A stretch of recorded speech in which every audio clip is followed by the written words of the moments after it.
GutPunched, Alzheimer's and Caregivers. Navigating the insidious illness of Alzheimer's is something nobody asks for. The disease sneaks up on you and your loved one, and it feels like you've been sucker punched in the gut. Then you ask, where do we turn for help? Who do we call? What do we do? These questions and more are what we hope to answer and give you some direction and hope. Now let's join our host, Jeff Edwards. Greetings and welcome. This is GutPunched, Alzheimer's and Caregivers, episode 54, or you're middle-aged and you think you might have Alzheimer's because you're exhibiting some symptoms. Wait, what? Stay around for that bombshell. And a caregiver extraordinaire discussing very valuable information and maybe the future of caregiving. How's everybody doing? Groovy, I hope.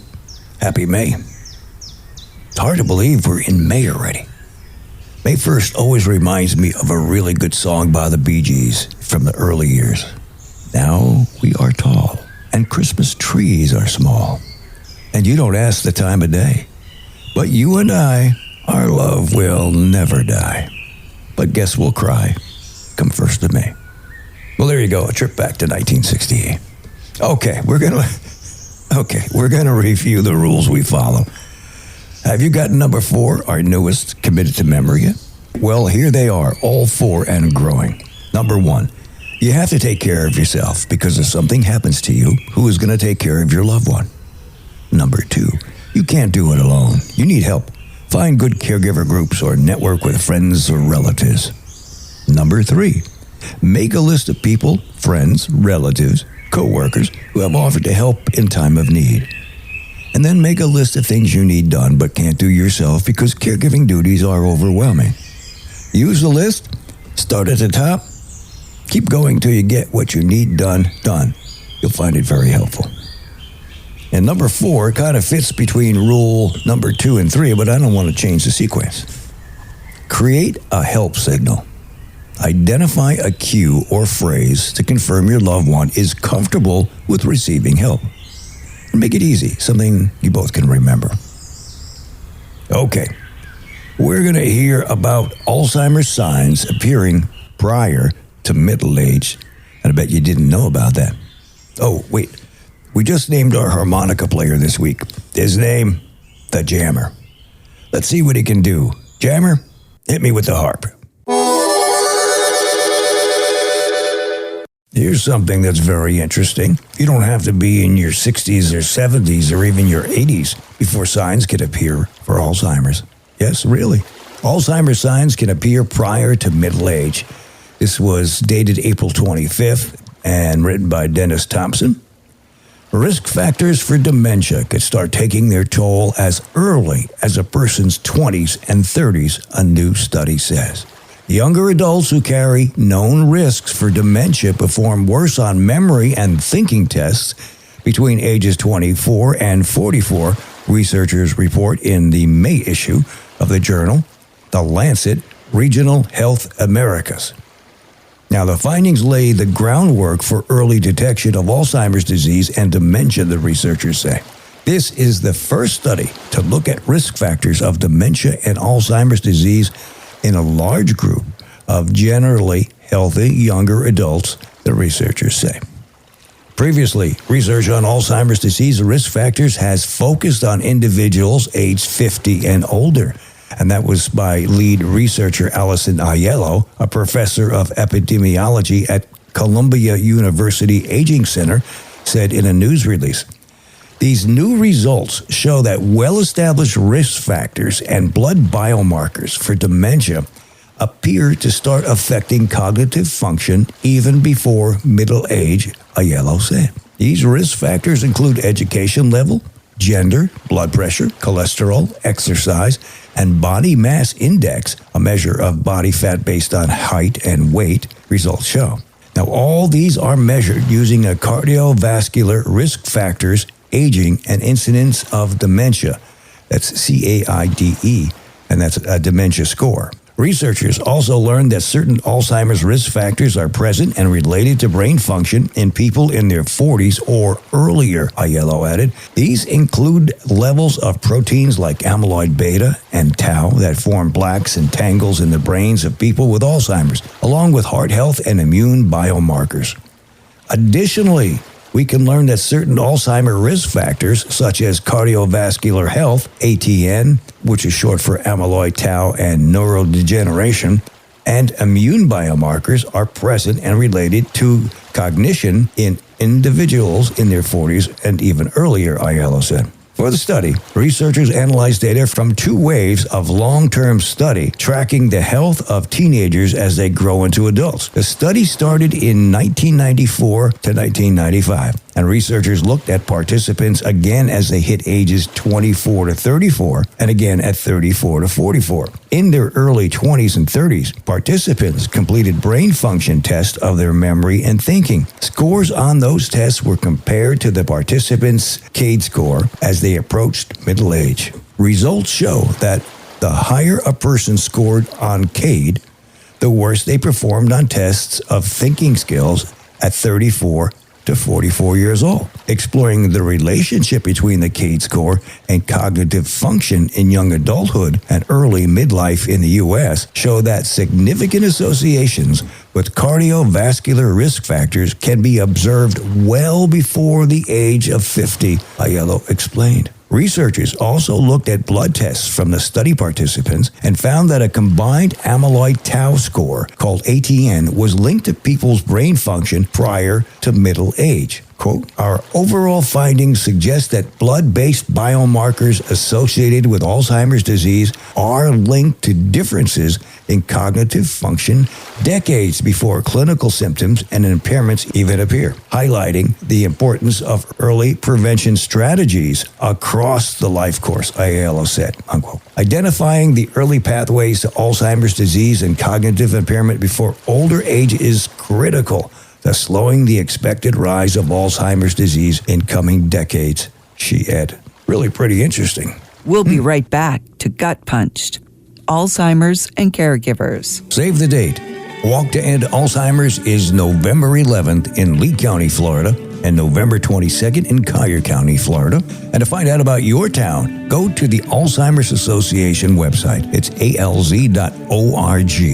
Now, in the search box, type in Walk to End, and then scroll down, put in your zip code, and you'll be directed to more information. Teams are being formed in your towns and cities right now. Don't wait. Sign up today. This is Gut Punched, Alzheimer's and Caregivers. This week, we'll be talking with Tara Jean-Baptiste, an RN, a trailblazer in elder care and dementia support, bringing compassion, expertise, and leadership to every role she undertakes. As the Director of Care Management at Heart, Body, and Mind Home Care, Tara oversees comprehensive caregiver education and training programs, ensuring the highest standards of person-centered care for seniors across the continuum, from home health to senior home care. We'd like to thank you, Tara, for taking time out of your busy day to talk with us about caregiving. And how are you feeling today? Good? I am feeling great today, Jeff. Thank you for asking, and I'm very happy to have the time to chat with you today. Excellent. You have an impressive background. I know you're an RN, but can you give us a quick snapshot of what you've been doing to where you are now? Of course. I've been in the healthcare field for about 16 years.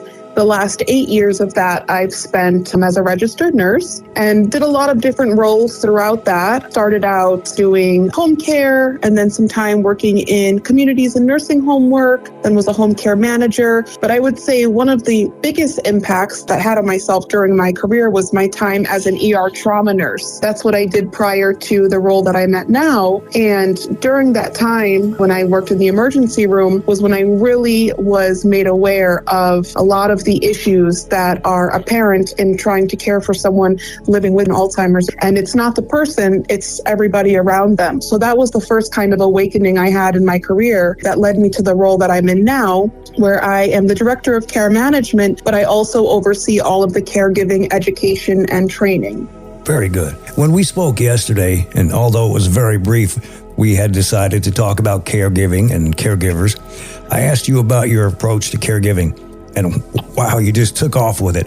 And we didn't plan that. And I was told you have a huge passion for caregiving, and there's no doubt about that. So tell us about how things are changing in that industry or that category. Sure. Just like I had mentioned previously, one of the first eye-opening experiences I had was when I worked in the ER, and the natural caregiving and idea around caregiving for those living with brain change was either medicate, sedate, or control the behavior. And caregiving was designed around care plans based on just treating those things. We're moving into a role now where education is much more available. Research has come a long way, and we're realizing, wait a minute, we had a lot of things wrong. Just because you're living with brain change doesn't mean that there isn't still many available moments for happiness and connection and laughter. So the caregiver role is really transitioning from one of just do and action and get your agenda done to one that's really about connection and fulfillment. And that's what I really try to preach to the caregivers that I'm educating, is that whether we get the shower done on time or not is completely irrelevant. Did we make a moment for connection? Did we make the person we're caring for feel safe and feel comfortable? That's where the focus of caregiving needs to transition to and is transitioning to.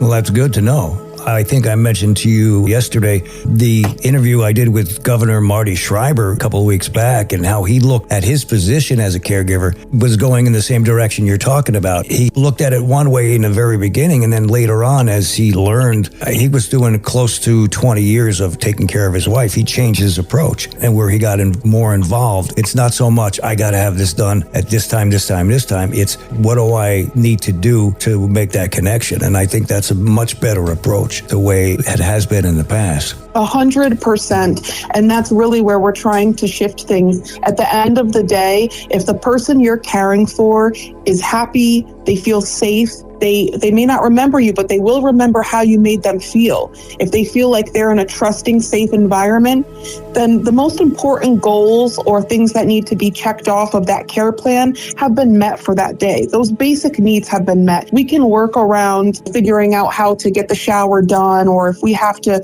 do other tasks, okay, but that's all secondary. That's not primary. Primary is focusing on the person that we're caring for, not what we as the caregivers have to get done. And that's really the mind shift that we're trying to have our caregivers take on. Well, as a caregiver, when you look at it that way, it's totally 180 degrees different from the way it was originally approached. And I had to listen to what Marty was saying and look at my circumstances and say, made sense. As opposed to, I have to do this, and this. Because then it puts a lot of pressure on a caregiver. Keep to a rigid schedule, and I've got to do this and have to do that. 100%. The words that he used was something like, I have to get inside with her, in her bubble. I don't think I've learned that yet, to say, okay, I've got to understand what they're thinking. And you can have a better relationship as time goes on, even as it gets worse, because you're looking at it different. I think this is a great idea. 100%. One of the things that was a big mind opener for me during my training with Keep Us Snow, I think I mentioned this to you previously, was like, you'll see a lot of times someone with late stage brain change, they'll be in repetition, and a common phrase you'll hear a lot is, I want to go home, I got to get out of here, I want to go home. And part of her training was teaching, as you're a detective, what does I want to go home really mean? Well, the person remembers home, right? They remember earlier memories as being somewhere where they felt safe, they felt comfortable, it was familiar. So in those repetitive statements that are being said, I want to go home, I got to get out of here, the typical caregiver approach would just be, you are home, you are home. Well, no, let's really look at what are they trying to say? Are they saying, I don't feel safe right now? I don't feel comfortable. I don't recognize this place. And if we look at it from that way, then the approach to caregiving and meeting that need becomes a whole lot easier. Yeah. What advice would you give somebody who is just entering the caregiver journey, and how should they approach it? So 2 parts to that. The first one is absolutely build your support system. You cannot care for anyone else if you're not caring for yourself. You're no good to your loved one if you're not filling your cup yourself. So the very first step before you even get any further on the journey of being a caregiver is investigate what's your support system. Is there friends nearby? Is there family? Who's the person that you know you can call on? So your immediate support system. And then develop that support system. What are the resources available to you? Because you're going to want to have every single tool available in your toolbox. As we know with dementia, there's no one size fits all. Every dementia, one person with dementia, one person. Everything can look different or feel different depending on the person. So arm yourself with resources and support system first, and then you can start to look at, okay, now what do I have to do to be the best caregiver I can be? But you have to start with yourself first. Amen. One of our 4 rules, we now have 4. You have to take care of yourself. Number 1. Yes. Not sometimes, a lot of times we forget that. So you have to learn that. That's very important. And I find in the support groups that I run, a lot of times the caregiver will say, well, I feel guilty. I feel guilty about taking time for myself. My husband is the one who's suffering or living with this. Why should I take any time for myself? And 1, there's nothing to feel guilty about. You've lost a part of yourself or your story just as much. And 2, if you want to care for them as best as you can, and I'm sure you want to, then you have to fill up your own cup. It's an obligation. It's not a choice if you want to be a good caregiver. Yep. What about somebody who has been a caregiver for a longer period of time as opposed to just entering it? Is it the same or does it change a little bit? I love that question because sometimes people who have been caregivers for a longer duration of time can be the ones who actually need the most help. Because sometimes you've gotten set into certain roles or things have worked for a while and then suddenly the progression changes and now everything is completely different than what you knew. I would say 1, you have to self-evaluate. Are things working? You may have been a caregiver for the last 5 years, but has that caregiving journey been extremely difficult? Has it been straining? Have you noticed more health problems popping up for yourself? Has it been successful? Take an inventory on how it's going. And if it's struggling or your loved one may not be having all the needs met that you would like to meet, then we go back to the same ABCs of, are we filling your cup? Do we have resources?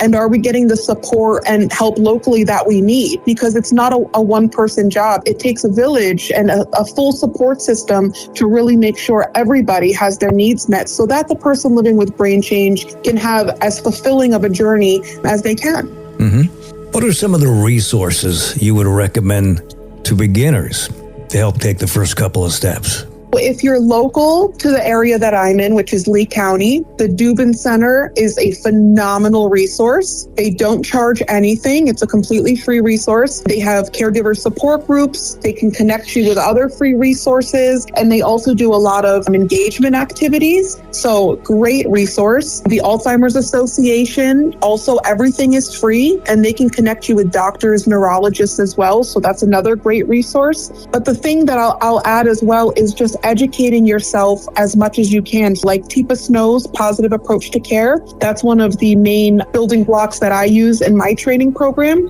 She has tons of free YouTube videos that are really, really just mind-opening. Her whole focus is putting yourself in the person living with the brain change and seeing it from their perspective, their eyes, what they're going through instead of our eyes. That's amazing. And NCCDP, which stands for the National Council of Certified Dementia Practitioners, that's nccdp.org. They have a bunch of phenomenal resources as well, and a lot of resources that are free, a lot of free workshops, and they also have some support groups as well. Okay, I'm not familiar with that one, but I'll look that one up. That's good. Yes, please do. We're a big fan of them. They really have some great stuff. One of the issues, caregivers, I've joined a number of caregiving groups and social media, and I see a lot of the same comments, let's put it that way. And I won't go into them, but I look at it and go, how do you help this person that doesn't know where to look for the resources or how to take advantage of the resources? And that's kind of disappointing because people don't know that these things are out there. 100%. That's kind of where I came into this. I had to do my research and learn as much as I could. So I said, well, why not try to make it easier? But there's so many people who don't. It's a shame. Sure. It's a shame that it goes unnoticed. There is a program called The Guide. I guess you might know about it, which is the federal government set it up, and we've talked about it a lot, and it's a great program. It's just something that people have to remember or write down and then look into it. because there's a lot of resources that are available, and we just hope more people. There is. And most people pick them up. If you're feeling overwhelmed with caregiving and trying to look for resources or watch some videos or things right now, just is too much on your plate. If you have a grandchild, if you have a neighbor or someone who isn't as boggled down, just say, hey, would you mind checking out a couple of things for me? If you find something good, then I'll go check it out. Or reach out to your support network too. If you just don't have the mental capacity right now to look into resources, reach out to someone or call one of the free lines and they can send you links right to your email. Or you can make it as easy, but you just have to speak out and let someone know, hey, I need some help finding these things. Excellent idea. Here's a tough one. At what point do you think someone who is being cared for, say at home, and maybe they're in the early stage of Alzheimer's, at what point do you think they should consider placing their loved one in a facility? Yeah, that is a tough question. And being a dementia specialist in the home care setting, it's one we have to answer with families a lot. The thing that you have to look at is safety. Now, we have families that their financial planning, their end-of-life planning, everything is planned for them to live out the entire progression of their disease in the home.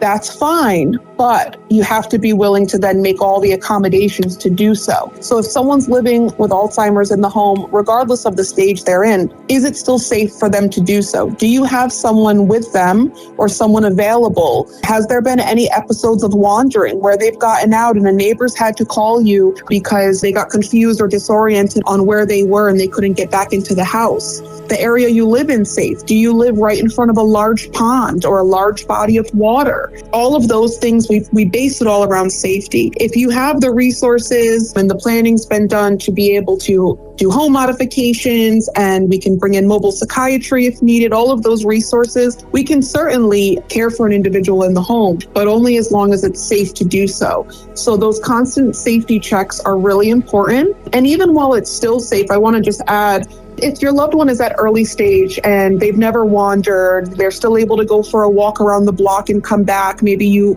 work during the day or you're both home. Even if those behaviors haven't shown up yet, you want to always be prepared. Does your loved one have a medical ID alert bracelet with your phone number or the person to contact? Do you have a front door and back door camera so that if they did leave, you could at least see which direction they were going? We always recommend limiting their shoes to only 1 or 2 pairs that are really bright colored shoes. So if you have to recall what they were wearing, you can at least remember one, yes, they have really bright yellow sneakers on, things like that. A lot of times when I counsel families or I do consults, they'll say, oh, we haven't had any of these episodes. I don't have to do anything in the home. We're good to go. No, not yet. And hopefully nothing bad happens, but we always want to be prepared and keep the safest environment as possible. So I just wanted to get that out there for anyone listening. That's great advice, really is. I just wrote down cameras. I haven't done that yet. We all should prepare and try to be as safe as possible. Where do you think the future of caregiving is going? We have AI, we have computers, we have cameras. Can you foresee something that may change or maybe something that'll be even better? I think with the use of technology for people who want to keep their loved one at home, you're going to see that be a benefit to them, because even in the hospital setting, we're using AI already. Someone is a fall risk or a wander risk, we're using AI to do monitoring. And then if they do start to wander or get out of bed, it'll alert the nurses station. Unfortunately, that's not available for somebody that's at home. But if it was, and they were able to have AI assist them and let them know, hey, the back door's been opened, X, Y, and Z is leaving, I think technology will improve and advance how long we're able to care for someone, especially in the home setting. But I also think that we're on this really great journey and track of education. Caregivers are wanting more knowledge. They don't want to struggle. They don't want to feel like they're not doing a good job. We're finding people are enrolling in CEUs a lot more often. So I think with the combination of all of those things, the medications and advancement in that, the research and the awareness that's coming to people living with brain change, we're moving in a much more positive direction. It used to just be you get the diagnosis and you start looking for a memory care facility to place your loved one in. Now we have many different approaches and a lot of different ways to care for the person with that change. I'm very optimistic in the direction we're going, and we just have to continue to be honest with ourselves about our knowledge, educate ourselves, and continue to make resources available. I agree 100%. If somebody wanted to reach out to you, what's the best way they can do that? Tell them where you're working, got a phone number or email address or anything that you want them to know. Of course. So I am at Heart, Body, and Mind Home Care. Our main office is located right here in Fort Myers off of College Parkway. And the best way to reach me is by phone. My area code is 239-603-6455. And even if you have a question or you want a little advice on something, whatever it may be, even if it has nothing to do with home care or what my role is, please feel free to reach out. I'm more than happy to be a resource in any way that I can. I run several support groups through the Alzheimer's Association, so I can certainly help connect you if you need a support group or any other resource. Any way I can help, I'm more than willing. And a resource is Tara. She knows her stuff. That's why I wanted you to do that, because of the time we met at your office and researching you have great experience and you're willing to share it. And a lot of people don't do that. Thank you for that. I appreciate it. If you help one person, we make a difference. Exactly. And I want to thank you for your time today. I know you have something to attend to here shortly. You have a great day. Thank you so much, Jeff. We hope you enjoyed the conversation we had with Tara Jean-Baptiste from Heart, Body, and Mind Home Care about caregiving and the direction it's come from and the direction it's going to. She's very knowledgeable, and I hope you enjoy that, and I hope you've learned something from it. We try to bring in good guests, good people that have a lot of information that they'd like to share. We'll be right back to Gut Punched, Alzheimer's and Caregivers. Greg met his mother at their weekly dinner spot. She was about 15 minutes late because she took a wrong turn. They chatted through the meal, and she mentioned that she stopped playing cards with her friends. After eating, she excused herself and asked directions to the ladies' room. Greg missed 3 warning signs of Alzheimer's. Did you? Know where Alzheimer's and all dementia hide. Learn more at alz.org/10 signs. Brought to you by the Alzheimer's Association. This is Gut Punched, Alzheimer's and Caregivers. You know, if you know someone who might be a good guest or someone who has a unique story to tell of their journey, have them contact us. We'd love to talk with them. For more information, you can check out Alzheimer's Support Network at alzsupport.org/about-us. To find your local chapter of the Alzheimer's Association, you can visit alz.org/local resources/find your local chapter. Or you can call their toll-free hotline at 1-800-272-3900. The Dubin Center can be found at dubincenter.com. Dr. Perry's HealthSpan Partners website is healthspansouthwestflorida.com. And for more information on the guide, it's probably easier to just Google it, Edge it, or DuckDuckGo it. If there's a topic you would like to hear more about, let us know. The website is gutpunch.com, and the email address is gutpunchac@outlook.com or jeff@gutpunch.com. Help us grow and share this podcast with others who may need information and resources. There is help and hope out there for everyone. You just might not know where and how to find it, and that's why we're here. Thanks for joining us, and please come back again. God bless. This has been Gut Punched, Alzheimer's and Caregivers, with your host, Jeff Edwards. Don't forget to hit that like button and subscribe to us on all the platforms like Spotify, Apple, Pandora, and more. If you have a question or want to get in touch, our email is gutpunchedac@outlook.com.